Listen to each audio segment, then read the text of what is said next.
राम राम बाबू भाई. मी गेलो होतो बरं का पुणे एअरपोर्टला. कस्टमरला सोडलं, बाहेर यायलो की तुम्हाला माहित आहे तिथं छोटासा चेकपोस्ट आहे बरं का.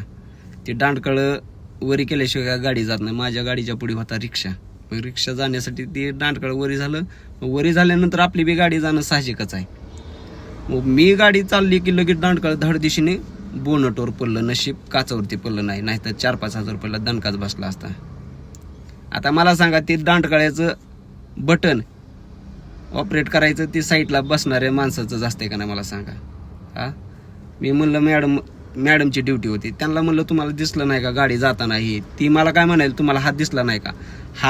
हात जर दाखविला असता, दिसला असता तर मी कशाला गाडी घातली असती. त्याने जाता पहिल्यांदा जावा म्हणले आणि परत म्हणले हात दाखविला. समजा माझी जरी चुकी असेल किंवा त्यांची जरी चुकी असेल, जर गाडी जाताना बटन दाबायला त्यांच्या हातात आहे का नाही. हा, ती मला काय म्हणायला लागली, कसं असं उलटं पुलटं बोलायला लागला. उलटं बोलायचा काय संबंध आहे म्हणलं. जर काच फुटला असता तर कोणाकडून भरून घ्यायचा म्हणलं. हा, त्यांना त्यांची नुकसान दिसतंय, आपलं नुकसान दिसत नाही बरं का. जसं काय की आपण तिथं चोरी फेरी करायला लागलो. भरती झाल्यानंतर मॅडमचं झालं, तुम्ही त्यांना आपण काय वाईट बोलला नव्हता.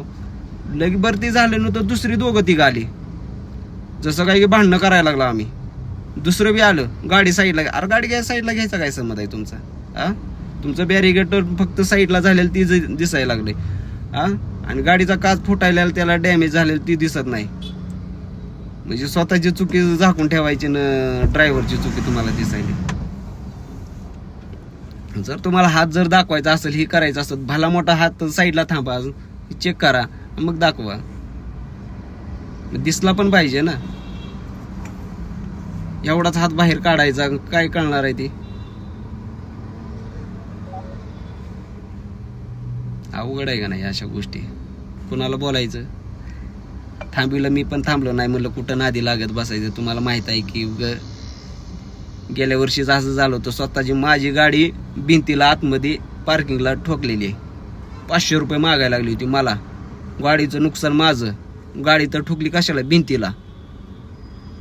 2,500 रुपयाला दणका मला बसलाय आतमध्ये, आणि भिंतीला गाडी ठोकली म्हणून मला 500 रुपये मागायला लागले. ते एअरपोर्टचं गत आहे बरं का, बाहेरचं नाही. हे असले काय बोलायचं यांना, जाऊ दे. स्विफ्ट डिझायर ती 4211 गाडी नंबर होता माझा. टर्न घेताना बसला नाही व्यवस्थित. कॉर्नरला गाडी माझी दरवाजाला डॅमेज झाली तर 500 रुपये मागायला लागली होती. जास्त बोलायचं नाही पुढच्या गोष्टी.